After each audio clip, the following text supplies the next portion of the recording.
Hello, and welcome to the SME Focus show powered by MTDCNC. I'm Mark Weymouth from the Sensor Specialist Plus Automation. As always, this week's show aims to highlight aspects of UK manufacturing or topics of interest to SMEs. Therefore, my guest today is Gary Sheader, founder and managing director of the Manufacturers Alliance. Gary is a facilitator of transformational leadership development and meaningful change. Hi, Gary. Welcome to SME Focus. Oh, thank you, Mark. Yeah, thanks for having me. Thanks for coming on. It's much appreciated. I'm going to kick off by taking you back in time, which I guess is the normal way of such podcasts. I'm going to highlight that, like some of the best people, you started out studying electrical and electronic engineering, but unlike me, you started out as an apprentice at BAE Systems. So my first question, what took you into the wonderful world of engineering? Yeah, thank you. Thank you, Mark. If I'm being truly honest, at school, I wasn't really passionate about becoming an engineer. It wasn't this burning desire from being a child that I wanted to be an engineer. I wanted to be either a magician or a DJ was my two. They were my priority ones. My dad worked at BAE Systems, so my dad was an engineer.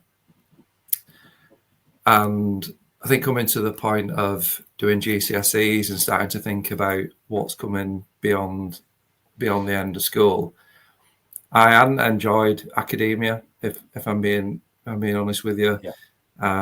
I did okay. You know, I did okay with exams, and my results were okay. But it was more the style of teaching and the learning style just didn't really work for me. I couldn't wait to get out of academia and into something that felt different, and work felt to me like that's what I needed. It was getting my hands on and doing something. So to cover all bases, I'd put some applications in for college and things. I'd applied for some local apprenticeships, but I think what BAE Systems had done very well, which I think other manufacturers could learn from, was in the build up, they did lots of open days. So they would have a big fun fair, lots of things for young people that they'd be really interested in. They'd have one of the fighter jets on site that you could go and sit in the cockpit, and it was just, yeah, it was something as a young person you'd want to go to one of the open days and see it. And then they'd squeeze in a bit of a factory tour, you know, come and have a wander around and see what's going on. And they'd show you some of the interesting bits in the factory of, you know, a dipping tank where you put, people don't carry money these days, but you put like your copper coins into this tank, drop them in, and they came out shiny and new. And that seemed like magic to me. So it was like, oh, that's brilliant. This seems like a good place. And then I did my work experience at BAE Systems, and I got to see all different parts of the business. But I think those two things just helped to influence me getting into engineering. I think having the open days put it on the radar, but offering up work experience placements gave me the reality of what it looked like. I think warts and all as well, you know, being around men, just doing the normal thing, I found really funny and comical. That, as I'm sure, Mark, you can appreciate what it's like working in manufacturing. I just loved it. I thought this just seemed brilliant. So I put so much effort into getting onto the apprenticeship, because there was over 2,000 applicants and they were only taking on 13 apprentices. And yeah, I wanted to be one of those. And I've probably always been curious. I probably always had an engineer's mind.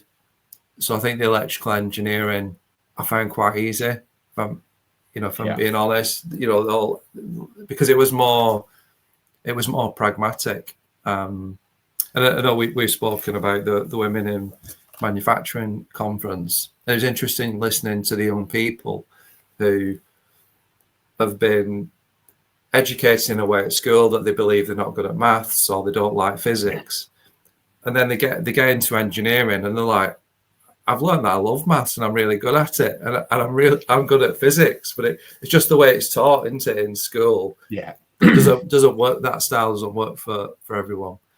Yeah. So that, yeah, in a kind of round the houses way, that's how I got into engineering. Cool. So you talked about sort of the open mind, I guess, of an engineer, or the flexibility of an engineering mindset, but also your sort of creative bent of DJ or magician or whatever.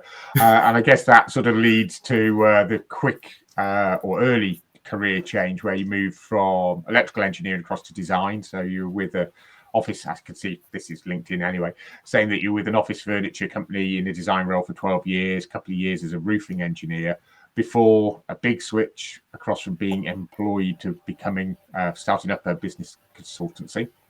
I tend to put a musical reference point into each episode, so I'm going to put the reference point in this point and say it was May 2013.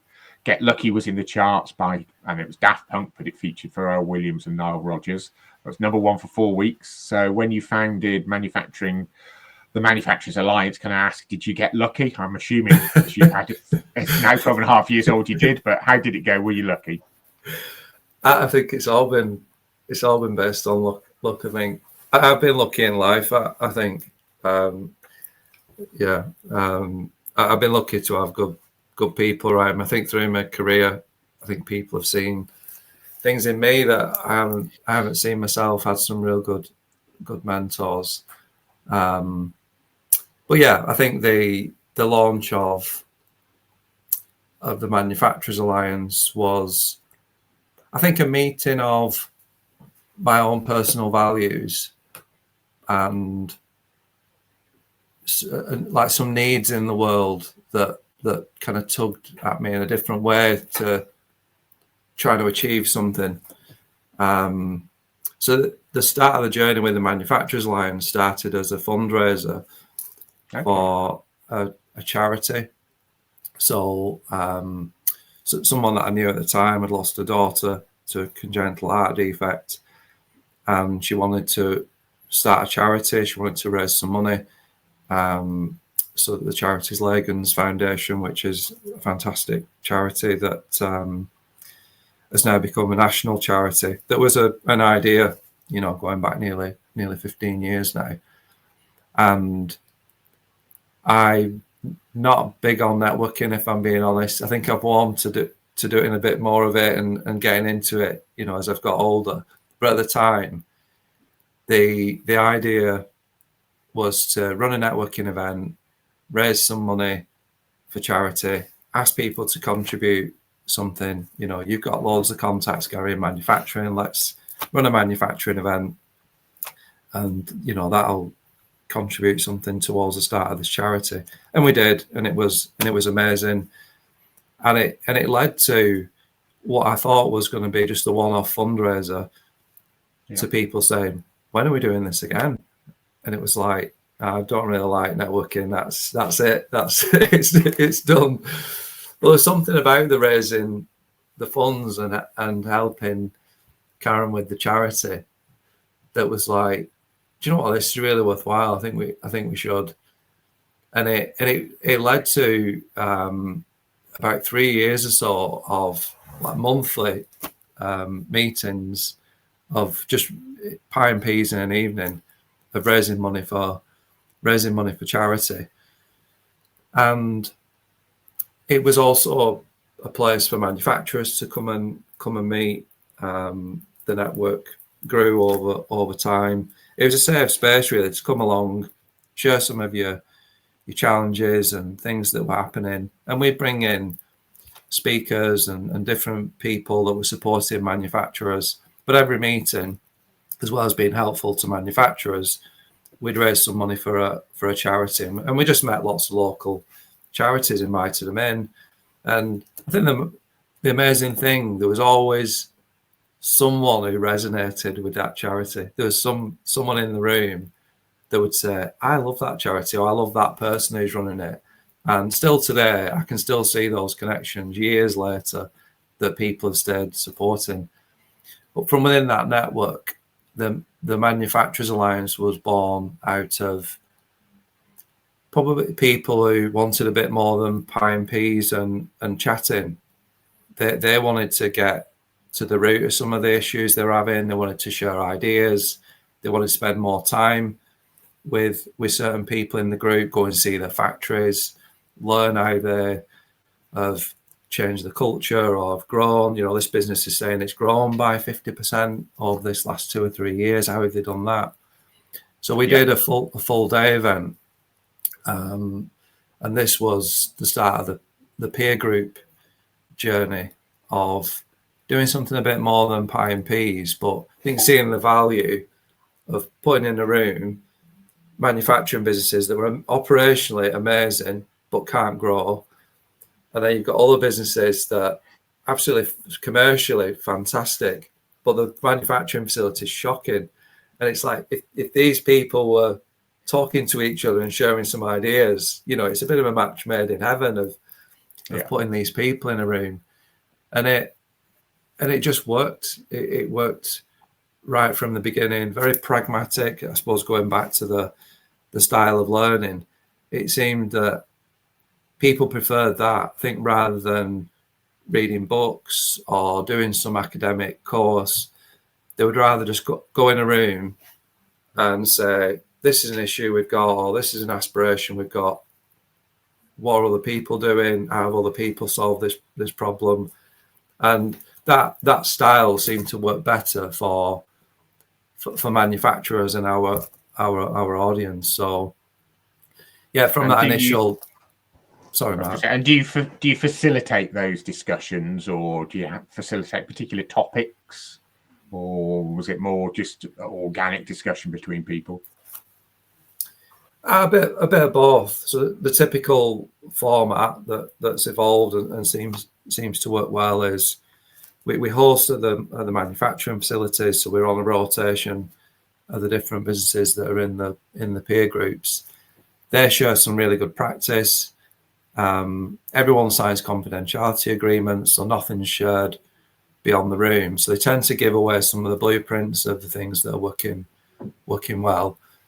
We'll bring in a theme, usually align with some of the challenges in the room. So if that's around growth, or what are people doing with AI, or our people managing people and culture, we'll bring in speakers who've got particular niche specialisms in different areas. So we'll bring people in to facilitate a workshop, and then typically the afternoon is a bit more of a free-for-all in what are some of your biggest concerns or challenges right now, and let's work together as a group to support this person with what is currently a huge pain for them.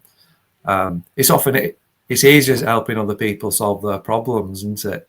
I think as an outsider looking in, when you hear someone share their problem, you think that sounds quite easy. I can't understand why you don't get it, but sometimes you can't see the wood for the trees, can you? You're so in the minutiae of the detail, you kind of lose the bigger picture. So it's an amazing format, and I think it needs a particular type of person, that it lands well. But I think if you enjoy learning and you like sharing ideas and you care about people and what you're doing, it seems to work well for our customers. It seems much more focused and structured than some other sort of manufacturing support organisations, networking groups. How would you describe the difference between Manufacturing Alliance and, if you were to pick your sort of typical support organisation? I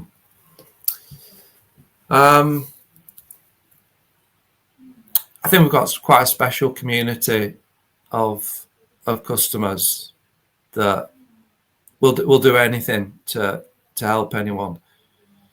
So I think where we leverage that, as because we've got quite a considerable number of peer groups and customers. If someone's got a particular issue and maybe they haven't been able to get right to the core of it in their own peer group, or maybe they have, but when they get to the nub of it, it's, I don't know, you need a new CRM system, or whatever the thing is, it's useful to just go and see, like, what are other people doing.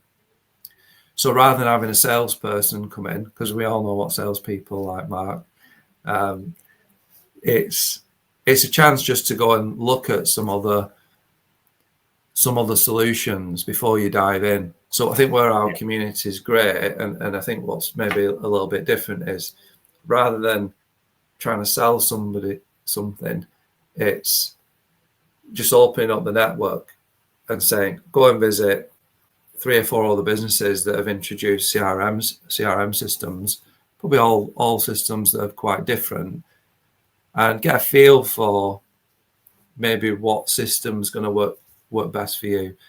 And that seems to be something that feels different to what other people are doing. Certainly what, in terms of feedback we get, there's nobody else doing that. People feel they can come to us, share something. Could you introduce me to someone that's got this or has solved that particular problem? So I think that's different. I think our focus on leadership development as well is probably a bit different. I think beyond the numbers and growing a manufacturing business and making a profit from it, I think from my experience of problem solving and that engineering mind, I've always been interested in what's at the root cause. So when you keep tracing something back, to me, the root cause usually comes back to leadership and people and culture, when you get right to the nub of what's really at the root cause here.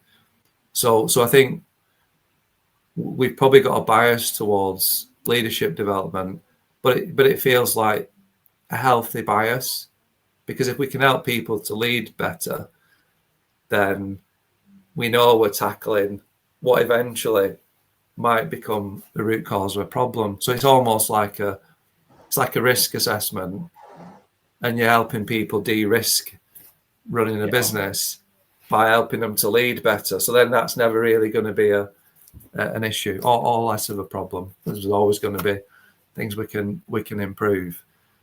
So in manufacturing and engineering businesses, there's often an assumption that, picking an extreme, a bit tongue-in-cheek, but engineers get promoted because of their engineering ability, but they then end up leading people. So you've sometimes in technical sectors like manufacturing, you've got this whole issue of emotional intelligence versus sort of the engineering mindset and some other characteristics.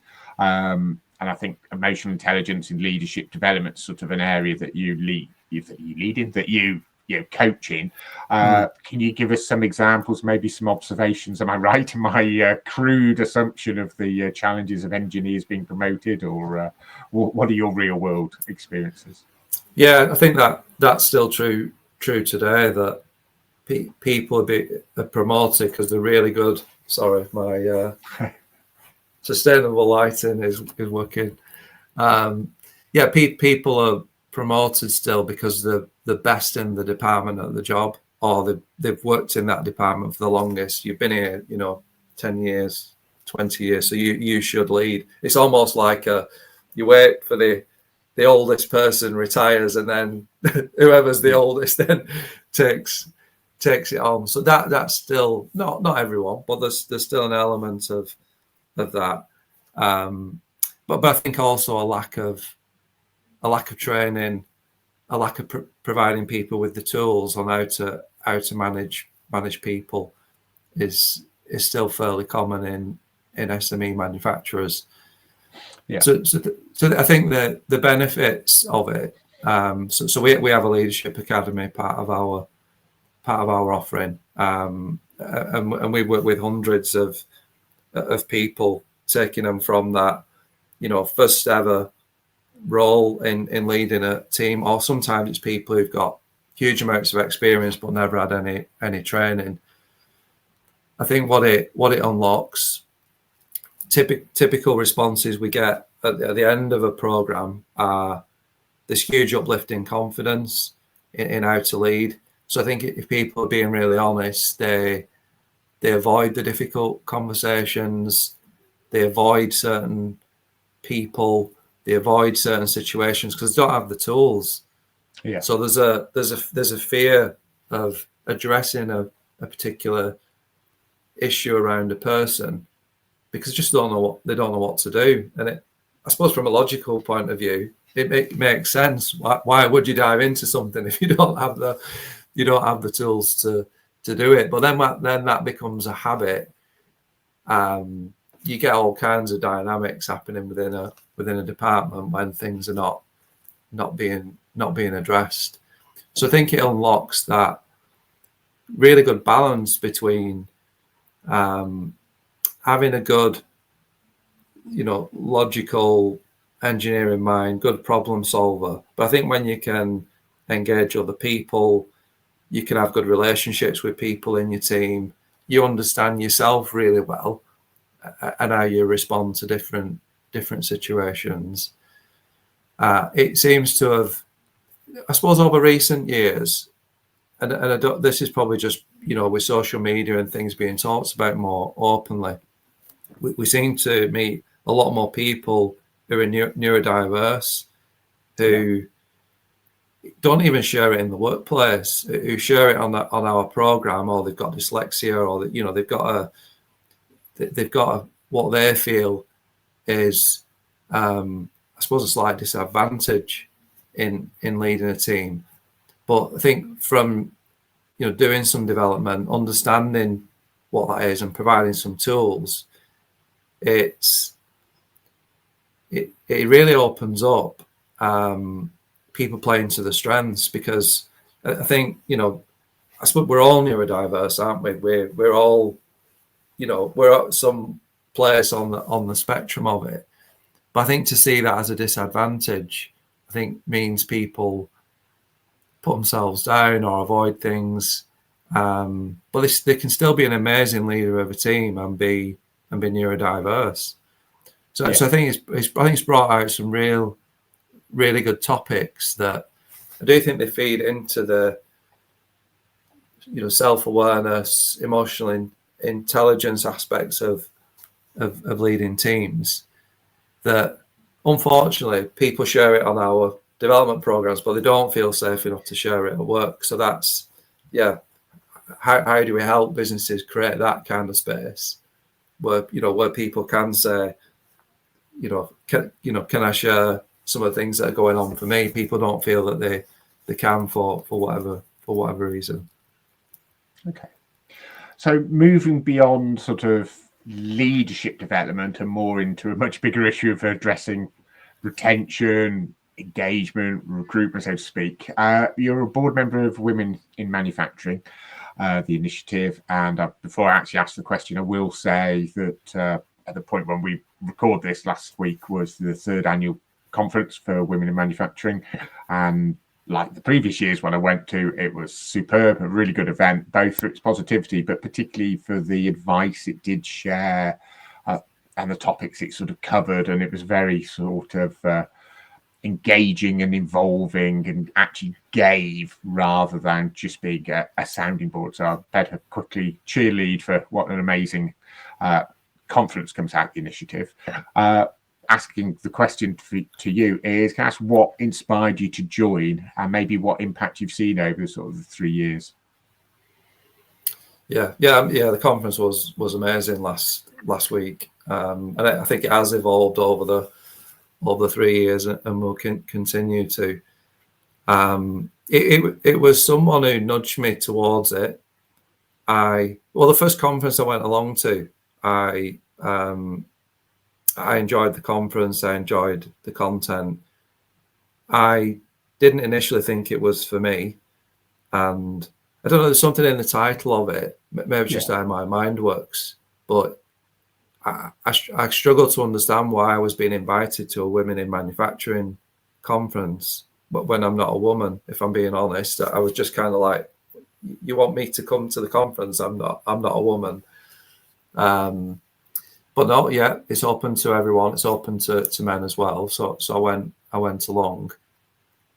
And yeah, I think the pull towards joining the board after someone gave me a nudge towards it was, I just think some of the personal stories that I hear of women who are being discriminated against, really. So they're not being promoted, they're not being offered certain opportunities, they're being treated a particular way because they're a woman. It's for no other reason other than that they're female. Doesn't seem fair to me. So that was a part of the driver for me. And as you heard at the conference last week, Mark, I think we've just got to promote the good practice. We can wave our fists, can't we, at the people who we find frustrating. But I think it's an education piece as well, isn't it? I think we need to educate people in what we mean by inclusivity and why there are movements like this. Why is there a women in manufacturing movement and a growing movement that people are really passionate about? There's a reason for that, and hopefully one day there won't be a need for it, and we'll say we don't need to do it anymore because we've got the equality that that we need in industry, but I suppose in society as well.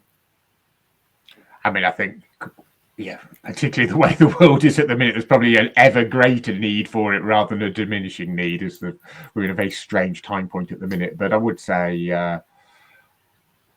the highest compliment I can give the event is you come out with knowledge and ideas and better ways of going about things. So it's not just flagging there is an issue. It's very good at actually people sharing stories, people sharing advice, and people saying thought-provoking things. So it's a very proactive, involving day as opposed to a statement of fact day. So certainly, that's what got me there for the second year, and hopefully will get me there for future years, in that I walked out the door knowing more and having some better ideas of how to do things, as opposed to just going to be told there's a problem. Yeah, we know there's a problem. So I think it's great that it gives people tools as they walk out the door. Yeah, it's hearing the stories as well, isn't it, of people who are being discriminated against or treated a particular way. And I think, as you saw on one of the panels, Mark, I think we've still got a problem in schools where teachers are saying to young girls, engineering, that's not very girly. That's for boys. Do you not want to do hairdressing or something? It's like, it's just not right, is it? So we've got a societal issue, haven't we, where we've got kind of pink jobs and blue jobs, and we need to open our minds. I think that was the one nagging voice that I did leave the day with. The day was amazing, but how does that engagement get down to the education system?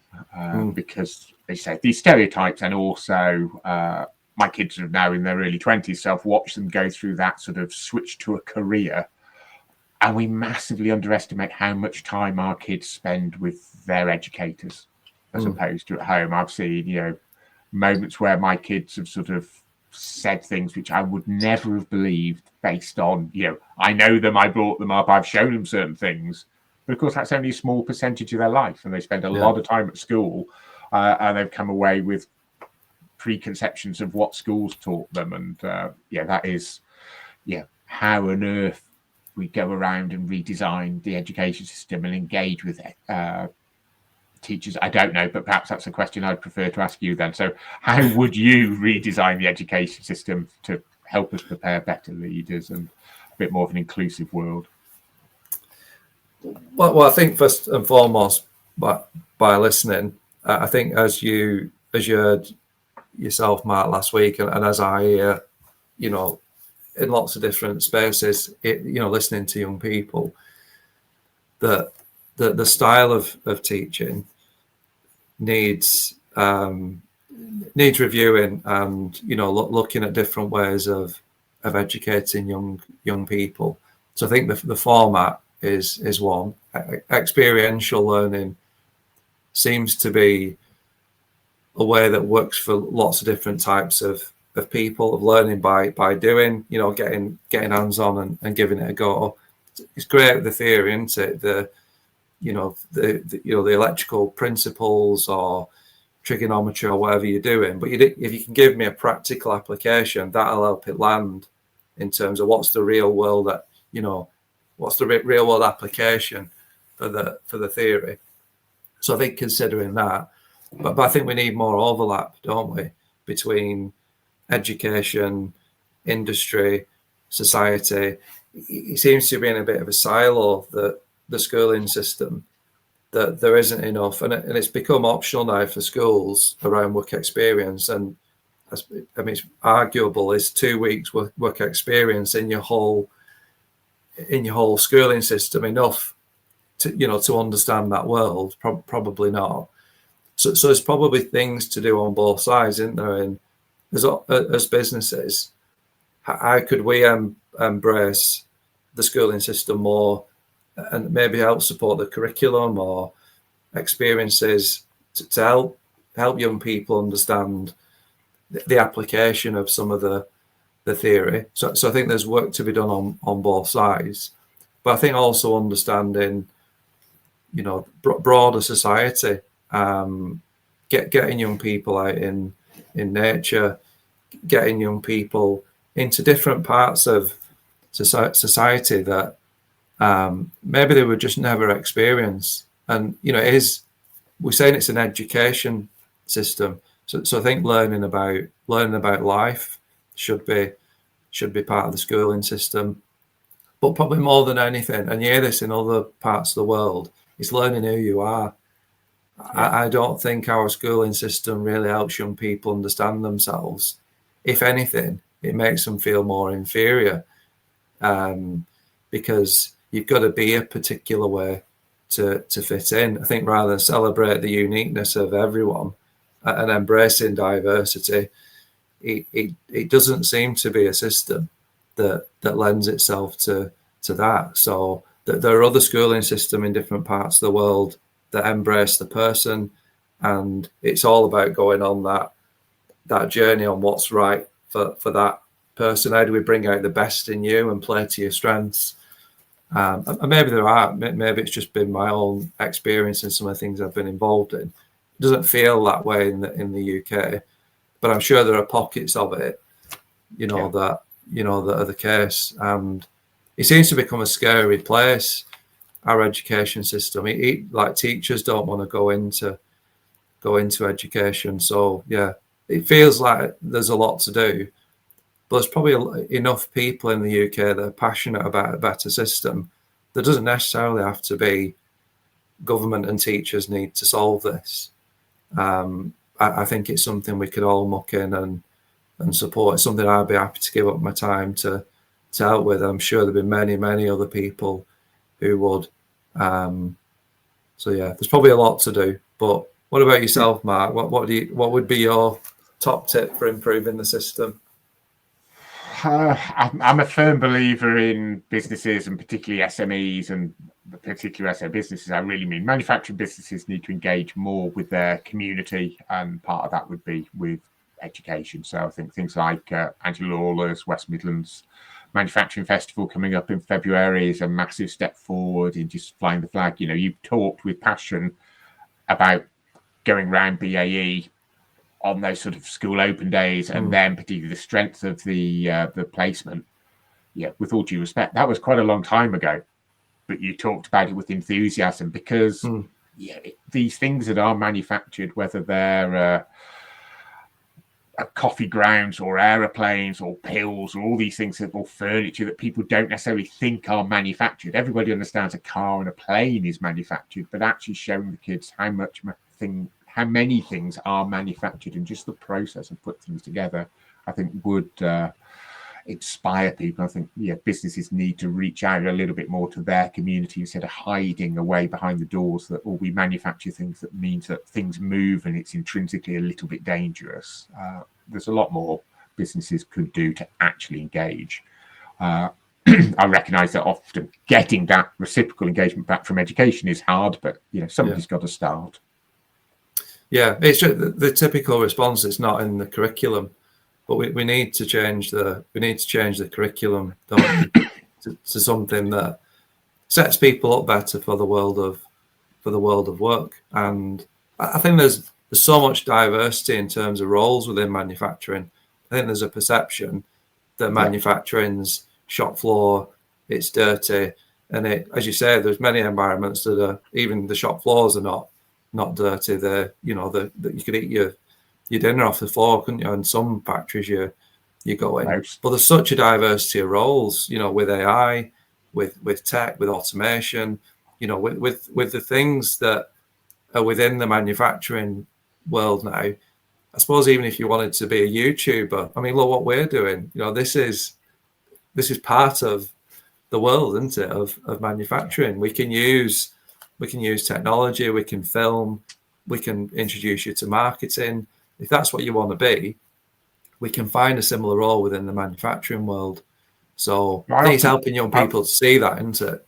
I often think, surely if your vocation in life is to be an accountant, surely it's more interesting to be an accountant involved in a business that makes something, physically makes something that's better for the world, than being an accountant and an estate agent that just transacts people moving between houses. So, as I say, I don't think manufacturing means that you've got to hold a spanner. It just means that you exist in a world that, to my mind, surely is more interesting than being in other worlds. You're intrinsically making something and things move, and it's all linked to creation. Yeah, you've got an end product, haven't you, with manufacturing? There's something tangible that you can see and feel. Having strayed into such an incredibly difficult question with education, I'd like to ask you one that is more sort of related to SMEs and this audience, and more sort of in your ballpark. So we talked about inclusivity and leadership and your sort of strengths and the business about helping leadership. So can I ask you, in your opinion, what does inclusive leadership look like, and how can a business embed it, but particularly from an SME perspective? So SMEs have got a lot to do, little resources, often a few people wielding particular power because they might be the business owner. But can I ask you your thoughts on inclusive leadership in an SME?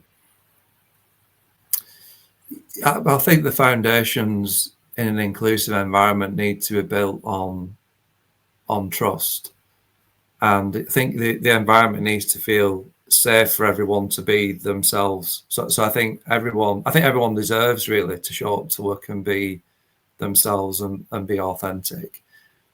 But if you look at the current Gallup figures, engagement rates in the UK currently sit at 10%. So only 10% of employees that are going into work are actually engaged. 90% are not. Okay. So something that we've got dramatically wrong. So I think for a really inclusive environment, we need to make it safe for people to be authentic. But I think inclusivity can't be defined by if I'm the manager or the owner of the company.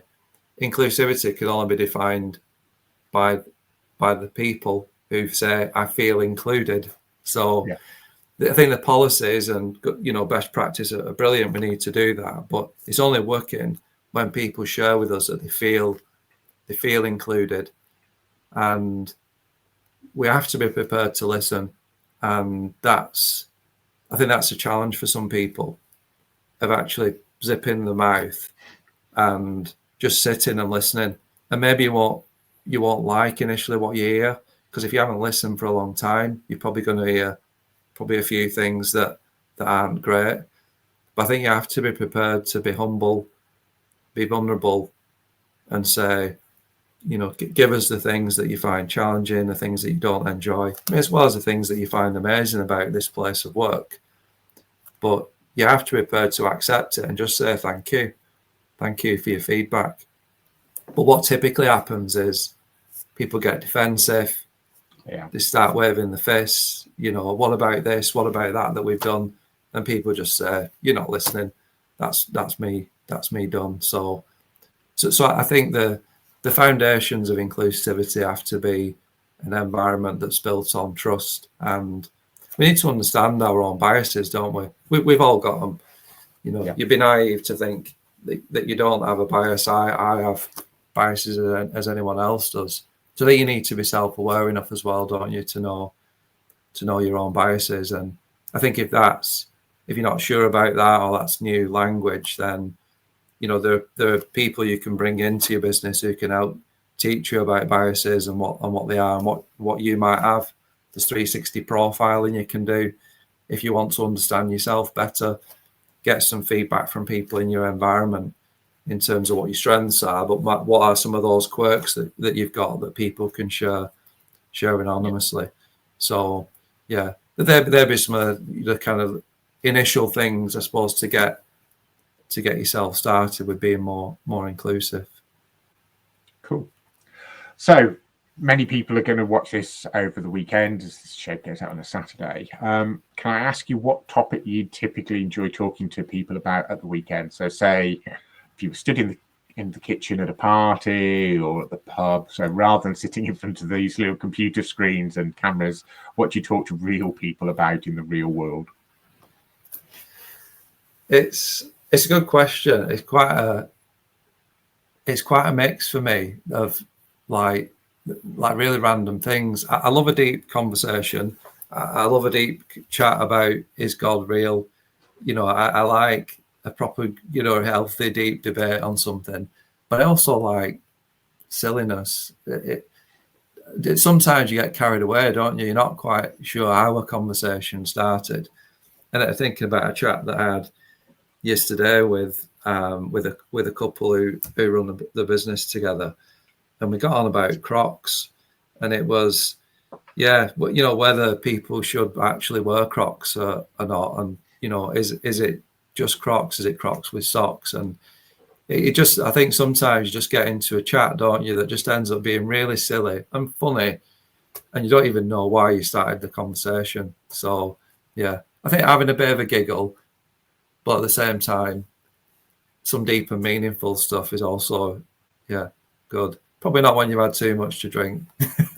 No, I think unfortunately people are going to take away Crocs with socks from this episode more than anything deep and meaningful. But hey, it's always good. It's a tradition for the last sort of big question of this program to be: what have you got planned, or what would you hope to achieve in the next 12 months? I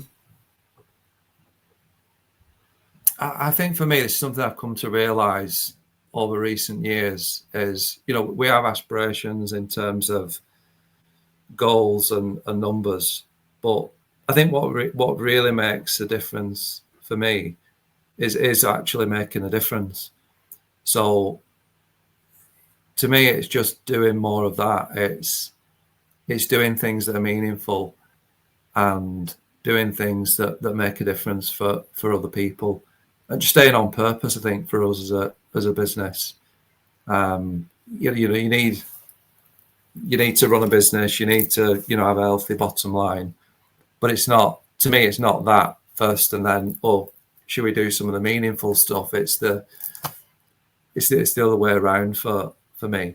So yeah, probably not clear fully with the response, but it's just being on purpose with what we do. Okay. How do people go about finding out more about yourself and the Manufacturing Alliance or the Women in Manufacturing initiative? So how would they maybe follow or contact yourself? LinkedIn's probably the best platform for us. So if you search for Manufacturers Alliance, I think if our marketing manager's doing the job well, which Rebecca, I'm sure you are, it'd be easy to find us. And yeah, I think with the Women in Manufacturing initiative, if you search for the hashtag WIM25, you'll see all the amazing stuff that dropped out of the conference. So yeah, that'll be on LinkedIn as well. So that's probably the best platform. Cool. Before I sign off and say thanks, do you have a final sentence, question, observation, or thought that you'd like to sign off the episode with? Yeah, I think I've met hundreds and hundreds of business owners and people in leadership roles, and it's quite often a regret for people when they get into the latter stages of the career that they focus too much on achieving things. and then they start this search for what's it all about. What do I find fulfilling? What's meaningful? So my leaving thought would be to, if you haven't started that yet, then find it. Find what it is that brings you joy and fulfillment in work. There are some fireworks that go off when you hit 50, or you hit a particular profit number. It just doesn't happen. And there seems to be this thing that, when I get to here, everything will be fine, and nothing changes. Your world isn't any different. So yeah, find the thing that brings you joy and fulfillment, and focus on that as soon as you can, I would say. Excellent. That seems a good way to wrap things up. So I will say thank you, Gary, for being a guest this week, and maybe for proving to me that, yes, we do need a magician to help with leadership development. Thanks. Thank you, Mark. I Mark. will quickly wrap up with the usual words that if you'd like to get in touch with the show with a comment, a suggestion, and in particular if you'd like to appear in a future episode, please email us at inquiries@mtdcnc.com, or contact myself, Stuart Whitehead, or Joe Reynolds. Thank you for watching. Enjoy the rest of your weekend. From me, Mark Weymouth at Sensor Specialist Plus Automation. Cheers. Have fun.